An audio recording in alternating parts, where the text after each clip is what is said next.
ഒറ്റ ടാബ്ലറ്റ് കഴിച്ചാൽ നിങ്ങൾക്ക് ഒരു രാത്രി നല്ലപോലെ ബന്ധപ്പെടാൻ പറ്റുന്നതും നല്ലപോലെ ടൈമിംഗ് കിട്ടുന്നതും ഉദാഹരണം കിട്ടുന്ന ടാബ്ലറ്റ് ആണ്. ഒരുപാട് പേഷ്യൻസിന് അവർ ലൈഫ് തന്നെ തിരിച്ചു കൊടുക്കാൻ പറ്റുന്ന ഒരു ടാബ്ലറ്റ് ആണ്, അല്ലെങ്കിൽ തിരിച്ചു കൊടുത്തിട്ടുള്ള ടാബ്ലറ്റ് ആണ് ഈ ഇൻഫിനിറ്റി ഡ്രൈവ് വരുന്നത്. ഷുഗർ പേഷ്യൻസിനാണ് ഏറ്റവും കൂടുതൽ ഉദാഹരണ വൈകല്യങ്ങൾ നമ്മൾ പ്രസന്റ് കാണിക്കുന്നത്. 80 വയസ്സോ അല്ലെ 60-70 വയസ്സിലൊക്കെ നമ്മൾ ഈ ലൈംഗികത നല്ലപോലെ നിലനിൽക്കണമെന്നുണ്ടെങ്കിൽ നമ്മൾ 30 വയസ്സ് മുതൽ നമ്മൾ ചെയ്തു തുടങ്ങേണ്ട കാര്യങ്ങൾ എന്തൊക്കെയാണ്?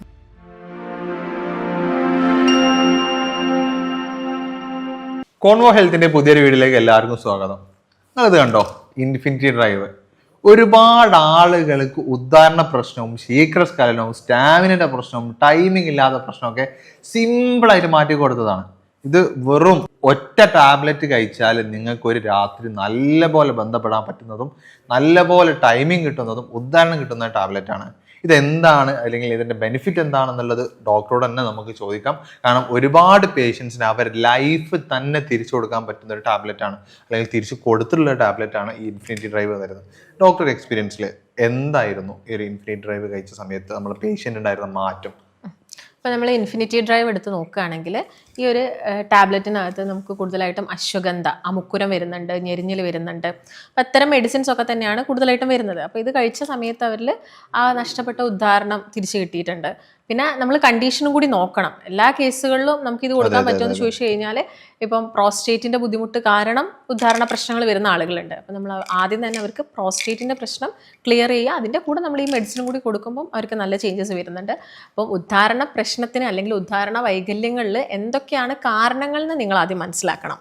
അപ്പം എല്ലാ പ്രായക്കാർക്കും ഈ പ്രശ്നം വരുന്നുണ്ട്. ചെറിയ കുട്ടികൾ, അതായത് 20+ നിൽക്കുന്ന ആളുകളിലൊക്കെ തന്നെ ഈ പ്രശ്നം കാണുന്നുണ്ട്. പ്രായം എത്തിയ ആളുകളിൽ കാണിക്കുന്നുണ്ട്, മിഡിൽ ഏജ്ഡ് ആയിട്ടുള്ള ആളുകളിൽ കാണിക്കുന്നുണ്ട്. അപ്പോൾ നമ്മൾ ആദ്യം തന്നെ മനസ്സിലാക്കേണ്ടത് ഉദാഹരണ വൈകല്യങ്ങൾക്കുള്ള റീസൺസ് എന്തൊക്കെയാണ് എന്നുള്ളതാണ്. ഓക്കെ, അതായത് ഇപ്പോൾ ഡോക്ടറെ അടുത്ത് ഒരുപാട് പേഷ്യൻസ് എന്ത് ചെയ്തിട്ടുണ്ട്, നമ്മൾ ഈ ഉദാഹരണ പ്രശ്നമായിട്ട് വന്നിട്ടുണ്ട്. മെയിൻ ആയിട്ടും ഏത് ടൈപ്പ് ഓഫ് കേസ് കൊണ്ടാണ്, അല്ലെങ്കിൽ ഇന്ന പ്രശ്നങ്ങൾ കൊണ്ടാണ് ഉദാഹരണം വരുന്നത് എന്ന് പറഞ്ഞിട്ട് കുറച്ച് അസുഖങ്ങൾ എന്താ, കാരണം ഡയറക്റ്റ് ആയിട്ട് ഒരിക്കലും എന്തെങ്കിലും ഉദാഹരണം മാത്രമായിട്ട് വരില്ല. അതെന്തായിരുന്നു മാം കണ്ടതിൽ ഏറ്റവും കൂടുതൽ അസുഖങ്ങൾ ഏതിനെ റിലേറ്റ് ചെയ്തിട്ടായിരുന്നു വന്നിട്ടുണ്ടായിരുന്നത്? ഇപ്പോൾ നമ്മൾ പറഞ്ഞ ഇതിൽ ഉദാഹരണ വൈകല്യങ്ങളിൽ തന്നെ ഉദാഹരണം ഇല്ലാത്ത സ്റ്റേജിൽ ആളുകൾ വരാറുണ്ട്. അതുപോലെ തന്നെ ഉദാഹരണം ചെറിയ രീതിയിലുണ്ട്, പക്ഷെ പെട്ടെന്ന് അത് നഷ്ടപ്പെടുന്നു എന്നുള്ള കണ്ടീഷനായിട്ട് വരാറുണ്ട്. അതുപോലെ തന്നെ ശീഘ്രസ്ഖലനം, ഇത് 3 ഉദാഹരണ വൈകല്യങ്ങളാണ്. അപ്പോൾ ഇത് 3 വരാൻ റീസൺസ് പല അസുഖങ്ങളുണ്ട്. ഇപ്പം ഒരു 90% പേഷ്യൻസും വരുന്നത് ഡയബറ്റീസ് ആയിട്ടാണ്. ഷുഗർ പേഷ്യൻസിനാണ് ഏറ്റവും കൂടുതൽ ഉദാഹരണ വൈകല്യങ്ങൾ നമ്മൾ പ്രസന്റ് കാണിക്കുന്നത്. അതുപോലെ തന്നെ ഇപ്പം കൊളസ്ട്രോൾ കൂടി നിന്നാലും BP കൂടി നിന്നാലും, ഞാൻ നേരത്തെ പറഞ്ഞ പോലെ പ്രോസ്റ്റേറ്റിന്റെ കംപ്ലയിൻസ് ഉണ്ടെങ്കിലും, ഇപ്പോൾ ഹോർമോൺസ് ഒക്കെ കുറഞ്ഞു പോകുന്ന, ഈ ടെസ്റ്റോസ്റ്ററോൺ ഹോർമോൺസ് കുറഞ്ഞു പോകുന്ന കണ്ടീഷൻസ്, അങ്ങനെയുള്ള അസുഖങ്ങളിലെല്ലാം തന്നെ നമുക്ക് ഉദാഹരണ പ്രശ്നങ്ങൾ കാണാൻ സാധിക്കും. ഇപ്പം ഒരു വെയിറ്റ് കൂടിയ ഒരു വ്യക്തിനെ എടുത്ത് നോക്കുക, പക്ഷേ ആളിൽ കൊളസ്ട്രോൾ ഒന്നുമില്ല, ഡയബറ്റീസ് ഇല്ല, പക്ഷെ ആളിലും ഉദാഹരണ പ്രശ്നം കാണിക്കുന്നുണ്ട്. ശരീരത്തിൽ കൊഴുപ്പ് കൂടുന്ന സമയത്ത് ഈ പറഞ്ഞ പോലെ തന്നെ സർക്കുലേഷനിൽ, രക്തയോട്ടത്തിൽ പ്രശ്നങ്ങൾ വരുമ്പോൾ ഉദാഹരണ വൈകല്യങ്ങൾ കാണിക്കാറുണ്ട്. ഇപ്പോൾ മെയിനായിട്ട് ഇപ്പോൾ ഡോക്ടർ പറഞ്ഞു ഷുഗറുള്ള ആളുകൾക്കും കൊളസ്ട്രോൾ ആളുകൾക്കൊക്കെ ഇത് വരാറുണ്ട് എന്നുള്ളത്. ബ്ലഡ് സർക്കുലേഷൻ കുറയുന്നതാണോ ഇതിനൊരു മെയിനായിട്ട് കാരണം വരുന്നത്, അല്ലെങ്കിൽ അതന്നെ വേറൊരു അസുഖം തന്നെയാണ് ഈ ബ്ലഡ് സർക്കുലേഷൻ കുറയുന്നത്? അപ്പോൾ നമ്മൾ മെയിനായിട്ട് നോക്കുകയാണെങ്കിൽ ഇപ്പോൾ ഷുഗർ പേഷ്യൻസ് അല്ലെങ്കിൽ കൊളസ്ട്രോളുള്ള ആളുകൾ എല്ലാം തന്നെ എന്താണ്, ഒരു ബ്ലോക്ക് പോലെയാണ് അവരുടെ ബ്ലഡ് വെസൽസിലൊക്കെ ഫോം ചെയ്ത് ഒരു പ്ലേക്ക് ഫോർമേഷൻ ഉണ്ടാവുന്നുണ്ട്. അപ്പോൾ ഇതിൻ്റെ ഭാഗമായിട്ട് പ്രോപ്പറായിട്ട് രക്തയോട്ടം ഉണ്ടാവുന്നില്ല. അപ്പോൾ അതാണ് ശരിക്കും ഉദാഹരണ പ്രശ്നത്തിലോട്ട് ലീഡ് ചെയ്യുന്നത്. പിന്നെ ഫിസിക്കൽ കണ്ടീഷൻസ് മാത്രമല്ല, സൈക്കോളജിക്കൽ പ്രോബ്ലംസും ഉദാഹരണ പ്രശ്നങ്ങൾ ക്രിയേറ്റ് ചെയ്യുന്നുണ്ട്. നമുക്കറിയാം നമ്മുടെ ബോഡി എന്താണെങ്കിലും ബ്രെയിനുമായിട്ട് കണക്റ്റഡ് ആണ്. അപ്പോൾ നമുക്ക് ഇപ്പോൾ എന്ത് ടെൻഷൻസ് അല്ലെ, സ്ട്രെസ്, ആൻസൈറ്റി, ഡിപ്രഷൻ എന്ത് വന്നു കഴിഞ്ഞാലും, അല്ലെങ്കിൽ ഇപ്പോൾ റിലേഷൻഷിപ്പിൽ വരുന്ന പ്രശ്നങ്ങൾ വരെ ആളുകളിൽ ഉദാഹരണ പ്രശ്നങ്ങൾ ക്രിയേറ്റ് ചെയ്യാറുണ്ട്. ഓക്കെ, ഇപ്പോൾ നമുക്ക് ഇപ്പോൾ പല ഡോക്ടർ എന്താ പറഞ്ഞു, പല 3 കണ്ടീഷൻസിലാണ് നമുക്ക് ഈ ലൈംഗിക പ്രശ്നങ്ങൾ അല്ലെങ്കിൽ ലിംഗത്തിൻ്റെ ആയിട്ട് പ്രശ്നം ഉണ്ടാവാറുള്ളത്. അതായത് ഒന്ന് വളരെ ഉദാഹരണം കുറഞ്ഞിട്ടുള്ള ആളുകൾ, പിന്നെ ഉദാഹരണം ഉണ്ടായിരുന്നു പിന്നെ നശിച്ചു തുടങ്ങിയ ആളുകൾ, പിന്നെ ശീഘ്രസ്ഖലനം. ഇത് 3നും ഒരേ റീസൺ തന്നെയാണ് വരുന്നത്. അല്ലെങ്കിൽ അപ്പോൾ ശീഘ്രസ്ഖലനം പലപ്പോഴും പല രൂപത്തിൽ വരാറുണ്ടെന്ന് കേട്ടിട്ടുണ്ട്. എന്താണ് അവിടെ ശരിക്കും ഈ ശീഘ്രസ്ഖലനം ഉണ്ടാവുന്നുള്ളൊരു കാരണം? ശീഘ്രസ്ഖലനത്തിൻ്റെ ഒരു പ്രധാനപ്പെട്ട റീസൺ എന്ന് പറയുന്നത്, ചില ആളുകളിൽ നമ്മൾ എടുത്തു നോക്കുന്നുണ്ടെങ്കിൽ അവരൊരു അഡോളസെൻ്റ് ഏജ്, അവർ ഈ പ്രായപൂർത്തിയാവുന്ന ആ ടൈം മുതൽ അവർക്ക് ഈ ഒരു ശീഘ്രസ്ഖലനം ഉണ്ടാവാറുണ്ട്. പക്ഷെ അതിൽ നമുക്ക് വലിയൊരു ചേഞ്ചസ്, ഇപ്പം നമ്മൾ മെഡിസിൻസ് കൊടുത്തു കഴിഞ്ഞാൽ അവർക്ക് വലിയൊരു മാറ്റങ്ങൾ ഉണ്ടാവാറില്ല. പക്ഷെ അത് സഡൻ ആയിട്ട് ഇൻ ബിറ്റ്വീൻ, ഇപ്പം ഒരു BP കൂടി അത് കഴിഞ്ഞ് കുറച്ച് കഴിയുമ്പോഴേക്കും തന്നെ അവർക്ക് ശീഘ്രസ്ഖലനം വന്നു, അല്ലെങ്കിൽ അറ്റാക്ക് കഴിഞ്ഞിട്ട് കുറച്ച് കഴിയുമ്പോൾ ശീഘ്രസ്ഖലനം വന്നു, അങ്ങനെ പറയാറുണ്ട് ചില ആളുകൾ. അപ്പം അതൊക്കെ നമുക്ക് ഇപ്പം മെഡിസിൻസിലൂടെ ആണെങ്കിലും ഒക്കെ നമുക്ക് മാറ്റിയെടുക്കാൻ വേണ്ടിയിട്ട് പറ്റുന്നതാണ്. അപ്പോൾ റീസൺസ് എന്ന് പറയുന്നത് അസുഖത്തിനെ ഡിപ്പെൻഡ് ചെയ്യുന്നുണ്ട്. പിന്നെ ചില ആളുകളുടെ ബോഡി കുറച്ച് ടെമ്പറേച്ചർ കൂടുതലായിരിക്കും, ഹീറ്റ് കൂടുതലായിട്ട് പ്രൊഡ്യൂസ് ആവുന്ന ചില ബോഡികളുണ്ട്. അപ്പം അത്തരം ആളുകളിൽ പെട്ടെന്ന് തന്നെ ശുക്ലം പുറത്തോട്ട് വരും. അതൊരു കണ്ടീഷനാണ്. അതിനെ നമുക്ക് സെപ്പറേറ്റ് ആയിട്ട് ട്രീറ്റ് ചെയ്യണം. ഓക്കെ, അങ്ങനെ ചൂട് കൂടുതൽ ഒരാളാണെന്നുണ്ടെങ്കിൽ നമുക്ക് അത് എങ്ങനെ കുറയ്ക്കാൻ പറ്റുക? അപ്പോൾ അവർ മെയിനായിട്ട് ശ്രദ്ധിക്കേണ്ടത്, അവരിതൊരു പക്ഷേ നോട്ട് ചെയ്തിട്ടുണ്ടാവില്ല. പിന്നെ അവർ നന്നായിട്ട് ഫുഡ് പുറത്തുനിന്ന് കഴിക്കുന്നവരായിരിക്കും, ഈ മസാലകളുള്ള ഭക്ഷണങ്ങൾ. അതുപോലെ തന്നെ നമ്മൾ ഏത് നോൺ വെജ് കഴിച്ചു കഴിഞ്ഞാലും, മത്സ്യം ഒഴിച്ച് ബാക്കി ഏത് നോൺ വെജ് കഴിച്ചു കഴിഞ്ഞാലും ബോഡിയിൽ കുറച്ച് ഹീറ്റ് പ്രൊഡ്യൂസ് ചെയ്യുന്നതാണ്. അപ്പോൾ ആ ഹീറ്റും ഈ പറഞ്ഞ പോലെ ബോഡി ടെമ്പറേച്ചർ കൂട്ടും. അപ്പോൾ അതൊക്കെ ഒന്ന് അവർ കൺട്രോൾ ചെയ്യണം. നോൺ വെജ് കൂടുതൽ കഴിക്കുന്നത് കൺട്രോൾ ചെയ്തിട്ട് കൂടുതൽ ഫ്രൂട്ട്സ്, വെജിറ്റബിൾസ്, അനാർ പോലുള്ള ഫ്രൂട്ട്സുകളൊക്കെ ധാരാളമായിട്ട് കഴിക്കുക. അതുപോലെ തന്നെ കുക്കുംബർ അത്യാവശ്യം വാട്ടർ കണ്ടന്റ് ഉള്ള ഫ്രൂട്ട്സ് ആണ്, വാട്ടർ മെലണൊക്കെ, അതൊക്കെ നന്നായിട്ട് കഴിക്കാൻ വേണ്ടിയിട്ട് നോക്കണം. ഓക്കെ, ഇപ്പം ഡോക്ടർ പറഞ്ഞിട്ടുണ്ടായിരുന്നു നമ്മൾ പിന്നെ ശീഘ്രസ്ഖലനത്തിന് നമുക്ക് ചില ആളുകൾക്ക് അതേ ഉള്ളതാണെന്ന് മാറ്റാൻ പറ്റില്ല, പക്ഷേ ചില കണ്ടീഷൻസ് ആണെന്നുണ്ടെങ്കിൽ മാറ്റിയെടുക്കാൻ പറ്റും എന്നുള്ളത്. ഇപ്പം ഡോക്ടർ എക്സ്പീരിയൻസിൽ എന്താണ് ശരിക്കും നമുക്ക് ഇവർക്ക് വേണ്ടി നമുക്ക് ചെയ്തു കൊടുക്കാൻ പറ്റുക? ഇപ്പോൾ ശീഘ്രസ്ഖലനം പോലുള്ള പ്രശ്നങ്ങളിൽ നമുക്ക് കുറച്ചും കൂടി അവർക്ക് ബെറ്റർ ആയിട്ട് ഈ പെൽവിക് മസിൽസ് ഒന്ന് സ്ട്രെങ്തനിങ് ചെയ്ത് കഴിഞ്ഞാൽ ചില ആളുകൾക്കൊക്കെ നല്ല രീതിയിൽ ക്യൂർ ആവാറുണ്ട്. പ്രത്യേകം നോക്കുകയാണെങ്കിൽ യങ്സ്റ്റേഴ്സിനൊക്കെ 25-30 റേഞ്ചിലൊക്കെ കിടക്കുന്ന ആളുകൾക്ക് നമ്മൾ ജസ്റ്റ് കീഗൽ എക്സസൈസ് പറഞ്ഞു കൊടുക്കും. ഈ കീഗൽ എക്സസൈസ് ചെയ്തിട്ട് അവർക്ക് മാറ്റം വരുന്നുണ്ട്. പിന്നെ അവർക്ക് കൂടുതൽ കാലം മെഡിസിൻസ് ഒന്നും കഴിക്കേണ്ടി വരുന്നില്ല. അപ്പം അത് ജസ്റ്റ് എല്ലാവരും ഒന്ന് പ്രാക്ടീസ് ചെയ്യുന്നത് എപ്പോഴും നല്ലതാണ്. അതുപോലെ തന്നെ ഈ ബോഡി ടെമ്പറേച്ചർ ഒക്കെ ഒന്ന് കുറയ്ക്കാൻ വേണ്ടിയിട്ട് ഫുഡ് ഹാബിറ്റ്സ് ചേഞ്ചസ് വരുത്തുക എന്നുള്ളത്, നല്ലൊരു ഡയറ്റും കാര്യങ്ങളും വേണമെങ്കിൽ നമ്മൾ പറഞ്ഞു കൊടുക്കും. പിന്നെ ഞാൻ നേരത്തെ പറഞ്ഞപ്പോൾ തന്നെ വെയിറ്റ് കൂടുന്ന സമയത്ത് ഈ പറഞ്ഞ പ്രോബ്ലംസ് ഉണ്ടാവാറുണ്ട്. വെയിറ്റ് കുറയുമ്പോൾ നല്ല ചേഞ്ചസ് വരാറുണ്ട്. അങ്ങനെ ഓരോരോ പേഷ്യൻസ് വരുമ്പോൾ നമ്മൾ പ്രോപ്പറായിട്ട് കൺസൾട്ടേഷൻ എടുത്തിട്ട് അവരുടെ പ്രശ്നങ്ങൾ മനസ്സിലാക്കിയിട്ട് ഒരു നല്ല രീതിയിലുള്ള ട്രീറ്റ്മെന്റ് പ്ലാൻ പറഞ്ഞു കൊടുക്കും. ഓക്കെ, അതായത് നിങ്ങൾ ഇത്തരം പ്രശ്നങ്ങൾ അനുഭവിക്കുന്നുണ്ടെങ്കിൽ നിങ്ങൾ ഡോക്ടറുടെ കൺസൾട്ടേഷൻ എടുക്കാവുന്നതാണ്. നിങ്ങൾക്ക് ഓൺലൈനായിട്ടും ഓഫ്ലൈനായിട്ടും കൺസൾട്ടേഷൻ അവൈലബിൾ ആണ്. ഇപ്പോൾ നിങ്ങൾ പുറത്തുള്ള ആളുകളോ അല്ലെങ്കിൽ ഹോസ്പിറ്റലിലേക്ക് വരാൻ പറ്റാത്ത ആളുകളൊക്കെ ആണെന്നുണ്ടെങ്കിൽ നിങ്ങൾക്ക് ഓൺലൈനായിട്ട് കൺസൾട്ടേഷൻ എടുക്കാവുന്നതാണ്. നമ്മളെ ബാക്കി ഡോക്ടറെ കൺസൾട്ടേഷൻ കിട്ടുന്നതാണ്. അപ്പോൾ കൂടുതൽ വിവരങ്ങൾ അറിയുന്നുണ്ടെങ്കിൽ താഴെ കാണുന്ന നമ്പറിൽ കോൺടാക്ട് ചെയ്യാം. അതുപോലെ തന്നെ ഇൻഫിനിറ്റി ഡ്രൈവിൻ്റെ ഡീറ്റെയിൽസ് അറിയണമെന്നുണ്ടെങ്കിൽ താഴെ കാണുന്ന നമ്പറിൽ കോൺടാക്ട് ചെയ്താൽ മതി. ഇപ്പം ഡോക്ടർ പറഞ്ഞല്ലോ, ഇപ്പം നമ്മളെ ഹാബിറ്റ്സ് ആണ് മെയിനായിട്ട് നമ്മളൊരു ഈ ഉദാഹരണ പ്രശ്നമായിക്കോട്ടെ ശീഘ്രസ്ഖലനമായിക്കോട്ടെ അതിന് കാരണമാകുന്നുള്ളത്.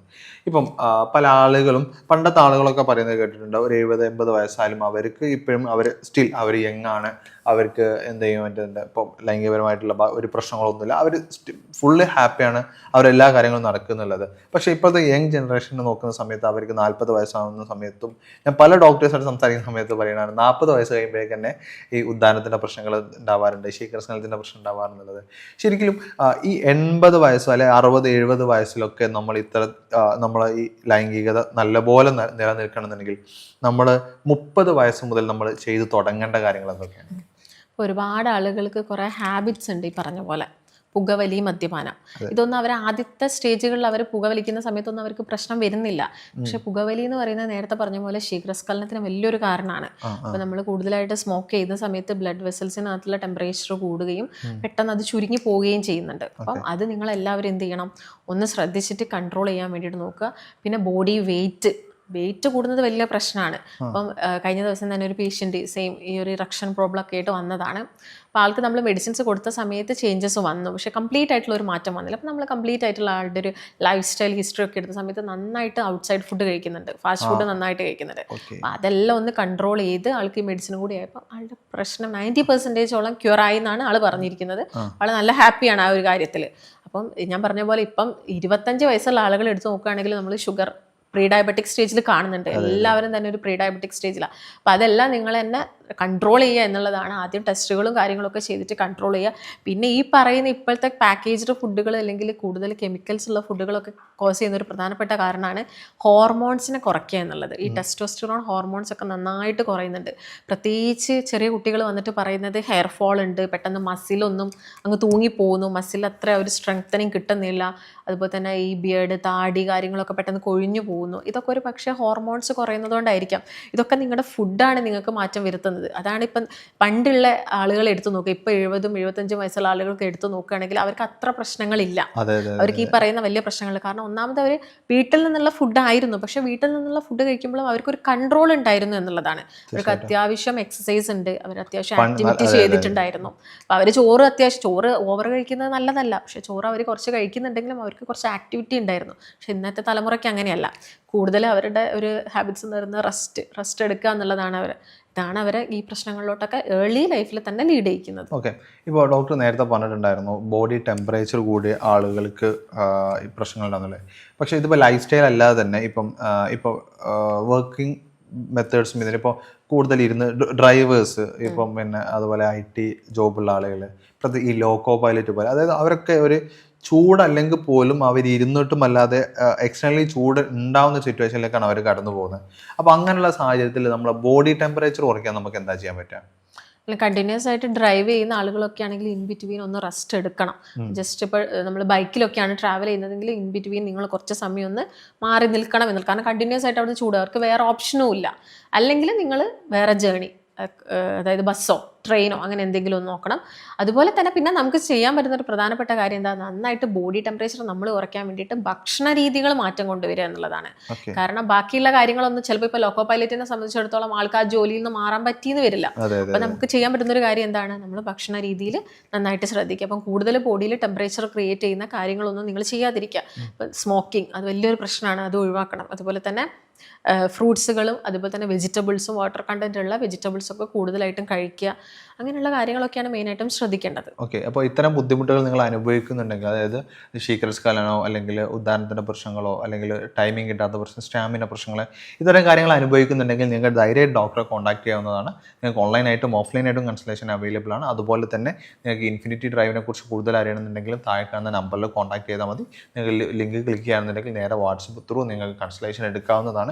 ഇപ്പം ഡോക്ടറെ, നമ്മൾ ഇപ്പോൾ ഈ ഇൻഫിനിറ്റിൻ്റെ കാര്യം പറഞ്ഞല്ലോ, ഈ ഇൻഫിനിറ്റി നമുക്ക് ഇത്തരം പ്രശ്നങ്ങളുള്ള ആളുകൾക്ക് എങ്ങനെയാണ് ഇത്, അവർക്ക് ഇതൊരു 0 എന്നുള്ളതിൽ നിന്ന് ഒരു 100 എന്നുള്ള രൂപത്തിലേക്ക് അവരെ പെർഫോമൻസ് മാറുന്നത്?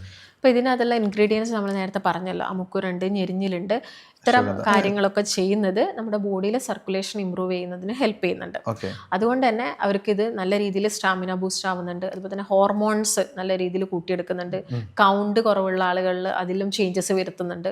അതിൻ്റെ ഭാഗമായിട്ട് അവർക്ക് ഈ ഇറക്ഷൻ പ്രോബ്ലംസ് ഒക്കെ മാറി കിട്ടുന്നുണ്ട്. ഓക്കെ, ഇപ്പം ഞാൻ നേരത്തെ പറഞ്ഞു നിങ്ങൾക്ക് ഇൻഫിനിറ്റി ഡ്രൈവിനെ കുറിച്ച് കൂടുതൽ അറിയണമെന്നുണ്ടെങ്കിൽ കാരണം എത്രത്തോളം എഫക്റ്റ് നമ്മളെ ബോഡിയിൽ ഉണ്ടാക്കുന്നുണ്ട്. ഇത് ഒരിക്കലും നിങ്ങൾ ഇത് ഉദാഹരണത്തിന് മാത്രമാണെന്ന് വിചാരിക്കരുത് കേട്ടോ. നമ്മളെ നല്ല ബ്ലഡ് സർക്കുലേഷൻ കൂടാൻ വേണ്ടിയിട്ടും നമുക്ക് നല്ല എനർജി കിട്ടാൻ വേണ്ടിയിട്ടൊക്കെ നമുക്ക് ഇതന്നെ യൂസ് ചെയ്യാൻ പറ്റുന്നതാണ്. കാരണം നമുക്കൊക്കെ ഇത് യൂസ് ചെയ്യുന്ന സമയത്ത്, നമ്മൾ പേഴ്സണലി യൂസ് ചെയ്യുന്ന സമയത്താണെന്നുണ്ടെങ്കിലും നമുക്ക് ഒരു ഭയങ്കര വർക്കുള്ള സമയത്തൊക്കെയാണ് ഇത് കുടിച്ചാലെന്ന് വെച്ചാൽ ഭയങ്കര എനർജിയാണ് നമുക്ക്. അന്ന് ആ ചെയ്യുന്ന സമയത്തും നമ്മളെ കാര്യങ്ങളൊക്കെ ഹാൻഡിൽ ചെയ്യുന്ന സമയത്ത് നമുക്ക് നല്ലൊരു പോസിറ്റീവായിട്ട് നമുക്ക് ഭയങ്കര ഭംഗിയോടെ നമ്മളെ വർക്കുകളൊക്കെ പിന്നെ ചെയ്യാൻ വേണ്ടിയിട്ട് നമുക്കിത് പറ്റുന്നുണ്ട്. നിങ്ങളൊരു സെക്ഷൽ മെഡിസിൻ മാത്രമായിട്ട് നിങ്ങളിത് കാണുന്നില്ല. കാരണം ടോട്ടലി ഇത് ഓവറാണ്, ബോഡി ഓവറാണ് നമ്മൾ എന്ത് ചെയ്യുന്നത്, നമ്മൾക്ക് ഇതിൻ്റെ ഒരു എഫക്റ്റ് ഉണ്ടാക്കുന്നത്. അപ്പോൾ നിങ്ങൾക്ക് ഇങ്ങനത്തെ ആവശ്യങ്ങൾക്കൊക്കെ നമ്മളെ ബോഡി എനർജി കിട്ടാൻ എന്ത് ആവശ്യങ്ങൾക്കും ഇതൊരു ഉപയോഗിക്കുക എന്നുള്ളതാണ്. അപ്പോൾ ഇതിനെക്കുറിച്ച് കൂടുതൽ അറിയണമെന്നുണ്ടെങ്കിൽ താഴെ നമ്പറിൽ കോൺടാക്ട് ചെയ്താൽ മതി. ഡോക്ടറെ, നമുക്ക് ഇപ്പോൾ ബെഡ്റൂമിൽ കയറുന്നതിന് മുമ്പാണല്ലോ ഇത് കഴിക്കണം എന്ന് പറഞ്ഞത്. ഇത് എങ്ങനെയാണ് അതിൻ്റെ ഒരു പാറ്റേൺ, നമ്മൾ കഴിക്കേണ്ട പാറ്റേൺ എങ്ങനെയാണ് വരുന്നത്? നോർമലി ഇപ്പം ബുദ്ധിമുട്ടായിട്ട് ആളുകൾ വരുന്ന സമയത്ത് നമ്മൾ 2 വീക്സ് ഡോസേജ് പോലെയാണ് കൊടുക്കുന്നത്. ആ ദിവസങ്ങളിൽ നമുക്ക് എല്ലാ ദിവസവും ഇത് കഴിക്കാം. പക്ഷേ ഇപ്പം ചില ആളുകൾക്കുണ്ട്, ഇപ്പം എപ്പോഴും ഉദാഹരണം ഉണ്ടാവാറുണ്ട്, ചിലപ്പം ആ റൂമിൽ കയറുന്ന സമയത്തൊക്കെ ബുദ്ധിമുട്ടുണ്ട്, അല്ലെങ്കിൽ അവർക്ക് എനർജി കിട്ടുന്നില്ല, ഭയങ്കര ജോലിയൊക്കെ ചെയ്ത് വരുന്ന സമയത്ത് ഭയങ്കര ക്ഷീണം അനുഭവപ്പെടുന്നുണ്ട്. അത്ര ആളുകൾക്കൊക്കെ ആണെങ്കിൽ ആ ദിവസങ്ങളിൽ മാത്രം നമുക്ക് ഹാഫ് ആൻ അവർ മുൻപായിട്ട് എടുക്കാം. ഓക്കെ, ഇതിൽ നമുക്ക് ബെഡ്റൂമിൽ കയറുന്നതിന് മുമ്പ് നമ്മളെ പല ഭക്ഷണങ്ങളും നമുക്ക് എനർജി തരുന്നുണ്ട്. അതുപോലെ തന്നെ പല ഭക്ഷണവും നമ്മൾ എനർജി നഷ്ടപ്പെടുത്തുന്നുണ്ട്. ഇപ്പം ഈ ഉദാഹരണ പ്രശ്നമുള്ള ആളുകൾ മുഴുവനായിട്ട് ഒഴിവാക്കണം എന്ന് പറയുന്ന ഭക്ഷണങ്ങൾ എന്തൊക്കെയാണ്? ഇപ്പോൾ ഉദാഹരണ പ്രശ്നത്തിൻ്റെ കാരണങ്ങൾ നമ്മൾ മനസ്സിലാക്കി കഴിഞ്ഞാൽ, ഇപ്പോൾ ഡയബറ്റീസ് ആയിക്കോട്ടെ അല്ലെങ്കിൽ കൊളസ്ട്രോൾ ആയിക്കോട്ടെ, ഇതൊക്കെ കൂടുന്ന ഫുഡുകൾ നിങ്ങൾ ഒഴിവാക്കി തന്നെ വേണം. കൊഴുപ്പ് കൂടുതലായിട്ട് അടങ്ങിയിരിക്കില്ല. കൊഴുപ്പ് എന്ന് പറയുമ്പോൾ ചിലപ്പോൾ എല്ലാവരും കരുതും ഡോക്ടേഴ്സ് നല്ല കൊഴുപ്പ് എന്നൊക്കെ പറയാറുണ്ടല്ലോ. അപ്പം നല്ല കൊഴുപ്പുള്ള ഭക്ഷണങ്ങൾ നിങ്ങൾ കഴിക്കണം. ഞാൻ പറയുന്നത് ഈ എണ്ണക്കടികളൊക്കെ കൂടുതലായിട്ട് കഴിക്കുക. അപ്പം നമ്മൾ എപ്പോഴെങ്കിലുമൊക്കെ ഒരു എണ്ണക്കടി കഴിക്കുന്നത് പ്രശ്നമല്ല, നമ്മൾ സ്ഥിരമായിട്ട് കഴിക്കുക. പിന്നെ നമ്മൾ കഴിക്കുന്ന സമയത്ത് 5-6 കഴിക്കുന്ന ആളുകളുണ്ട്. അതൊക്കെ വലിയ പ്രശ്നമാണ്. അപ്പോൾ അത്തരം കാര്യങ്ങളൊക്കെ നിങ്ങൾ ഒഴിവാക്കണം. അതുപോലെ തന്നെ റെഡ് മീറ്റ്, ബീഫ്, മട്ടൺ ഒന്നും കൂടുതലായിട്ട് കഴിക്കരുത്. എല്ലാം ഞാൻ പറയുന്നത് ലിമിറ്റായിട്ട് നമുക്ക് എല്ലാം കഴിക്കാം. കൂടിപ്പോയാലാണ് പ്രശ്നം വരുന്നത്. അതുപോലെ തന്നെ ഷുഗർ വലിയൊരു പ്രശ്നക്കാരനാണ്. അപ്പം അത് നിങ്ങൾ മാക്സിമം ഒഴിവാക്കാം. പിന്നെ കഴിക്കേണ്ട ഫുഡുകൾ എന്തൊക്കെയാണെന്ന് ചോദിച്ചു കഴിഞ്ഞാൽ നമുക്ക് ഹെൽത്തി ആയിട്ട് നമ്മുടെ ബോഡി കീപ്പ് ചെയ്യുന്ന ഫ്രൂട്ട്സ് ആൻഡ് വെജിറ്റബിൾസ്, വെള്ളം നന്നായിട്ട് കുടിക്കുക, നന്നായിട്ട് ഉറങ്ങണം. ഇപ്പം നമ്മൾ മെഡിസിൻസ് കഴിക്കുന്ന സമയത്തും അല്ലാത്ത സമയത്തൊക്കെ ആണെങ്കിലും നിങ്ങൾ നന്നായിട്ട് കിടന്ന് ഉറങ്ങണം. ഒരു നല്ലൊരു ഉറക്കം ഉറങ്ങിക്കഴിഞ്ഞാൽ നമ്മൾ എനർജി കൂടും. നമുക്ക് ഉറക്കം കുറഞ്ഞു കഴിഞ്ഞാൽ നമ്മൾ എനർജി ഓട്ടോമാറ്റിക്കലി കുറയും. അപ്പോൾ നന്നായിട്ട് നിങ്ങൾ കിടന്നുറങ്ങാനും കൂടി ശ്രദ്ധിക്കുക. ഓക്കെ, ഇപ്പോൾ നമ്മൾ ബെഡ്റൂമിൽ കയറുന്നതിന് മുമ്പേ കഴിക്കേണ്ട ഭക്ഷണം, നമുക്ക് എനർജിക്കും നമുക്ക് അത്യാവശ്യം നല്ലപോലെ ഒരു ഹെൽപ്പായി കിട്ടുന്ന ഭക്ഷണം എന്തൊക്കെയായിരിക്കും? അപ്പം നമുക്കിപ്പം ഈ ടാബ്ലറ്റ് എടുക്കുന്ന സമയത്താണെങ്കിലും നമുക്ക് നമ്മുടെ ബോഡി ഒന്ന് ഹെൽത്തി ആയിട്ട് ഇരിക്കാനൊക്കെ വേണ്ടിയിട്ട് നമുക്ക് പാലെടുക്കാവുന്നതാണ്. അപ്പം നിങ്ങൾ എന്ത് ചെയ്താൽ മതി, ആ പാടയൊക്കെ ഒന്ന് കളഞ്ഞിട്ട് പാലെടുക്കുക. നിങ്ങൾക്ക് വേണമെങ്കിൽ അതിനകത്തോട്ട് കുറച്ച് നട്ട്സ് മിക്സ് ചെയ്തിട്ടിടാം. ബദാം, കാഷ്യൂനട്ട്, പിസ്തയൊക്കെ ജസ്റ്റ് ഒന്ന് ക്രഷ് ചെയ്തിട്ട് ആ പാലിട്ടിട്ട് അതിൻ്റെ കൂടെ ടാബ്ലറ്റ് എടുക്കാം. അപ്പം ഈ പാലും നട്ട്സും കൂടി മിക്സ് ചെയ്യുന്ന അത്യാവശ്യം എനർജി തരുന്ന കാര്യങ്ങളാണ്. പിന്നെ ഫ്രൂട്ട്സുകൾ, അത്യാവശ്യം കുറച്ച് മധുരമുള്ള ഫ്രൂട്ട്സുകളൊക്കെ നമ്മൾ രാത്രി എടുക്കുന്നത് നമുക്ക് കലോറി കൂട്ടുന്ന സാധനങ്ങളാണ്. പക്ഷെ അത് ഹെൽത്തി ആയിട്ടുള്ള രൂപത്തിൽ എടുത്താൽ മതി. നിങ്ങൾ ജ്യൂസ് ആക്കാതിരിക്കുക, പഞ്ചസാര ആഡ് ചെയ്യാതിരിക്കുക, ആ രീതിയിൽ എടുക്കുക. പിന്നെ ഭക്ഷണങ്ങൾ എന്ന് പറയുന്നത് നോർമലി നമ്മൾ കഴിക്കുന്ന എല്ലാം തന്നെ ഹെൽത്തി ആയിട്ടുള്ളത് നമുക്ക് കഴിക്കാം. അങ്ങനെ നമുക്ക് അവിടെ ഒരു ലിമിറ്റൊന്നുമില്ല. അപ്പോൾ ഇപ്പോൾ രാത്രി കൂടുതൽ ബീഫ് കഴിച്ചാൽ എനർജി കിട്ടും, അങ്ങനെയല്ല നമ്മൾ പറയുന്നത്. എല്ലാം നമുക്ക് ലിമിറ്റായിട്ട് കഴിക്കാം. ഓക്കെ, അപ്പോൾ നമ്മൾ ഇപ്പോൾ ഇത്രയും നേരം ഡിസ്കസ് ചെയ്തിട്ടുണ്ടായിരുന്നത് നമ്മളെ ഈ ഇൻഫിനിറ്റി ഡ്രൈവിനെ കുറിച്ചും അത് നമ്മൾ എങ്ങനെയാണ് നമ്മളെ സെക്ഷലി നമുക്കുണ്ടാവുന്ന പ്രശ്നങ്ങളെ ഹെൽപ്പ് ചെയ്യുന്നതെന്നുള്ളതും എന്നുള്ളതാണ് നമ്മൾ ഡീറ്റെയിൽ ആയി ഡിസ്കസ് ചെയ്തിട്ടുണ്ടായിരുന്നത്. അപ്പോൾ നിങ്ങൾക്കും ഈ ഇൻഫിനിറ്റി ഡ്രൈവിനെ കുറിച്ച് കൂടുതൽ അറിയണമെന്നുണ്ടെങ്കിൽ നിങ്ങൾക്കത് ഡോക്ടറുടെ കൺസൾട്ടേഷനോടെ നിങ്ങളിത് പർച്ചേസ് ചെയ്യണമെന്നുണ്ടെങ്കിൽ നിങ്ങൾ താഴെ കാണുന്ന നമ്പറിൽ കോൺടാക്ട് ചെയ്യാവുന്നതാണ്. ഡോക്ടറുടെ ഓൺലൈനായിട്ടും ഓഫ്ലൈനായിട്ടും കൺസൾട്ടേഷൻ അവൈലബിൾ ആണ്. അപ്പോൾ ഇതുപോലുള്ള മറ്റൊരു വീഡിയോ ആയിട്ട് നമുക്ക് വീണ്ടും കാണാം. Thank you.